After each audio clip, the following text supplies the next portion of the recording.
咁最近咧好多朋友都喺度問 AI 股升咗咁多啦，而家入場會唔會太遲呢？咁我嘅答案係咧，未必。AI 嘅故事同埋發展咧仲未結束，只係進入咗下一個階段，從 AI 嘅開發商同埋製造者轉向呢個 AI 嘅使用者。咁好多 AI 模型開發商喺2024、2025年嘅表現咧係非常之強勁。過去18個月，台灣同埋韓國一啲半導體啊、記憶體嘅股票咧，亦都有大幅嘅上漲。咁有啲投資者咧就擔心估值會唔會過高咧？但因為科技企業繼續係持續喺呢一個數據中心同埋硬件上面嘅投資，對於伺服器同埋零組件嘅需求咧，依然係非常之暢旺。咁我哋可以再往前2步去諗。第一方面係工業應用方面，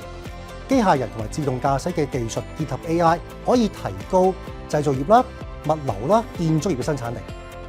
咁第二方面咧就係加速呢個研究嘅成果 ，AI 可以加速一啲例如生物科技、化工工程、工業設計等領域嘅研發同埋開發嘅速度。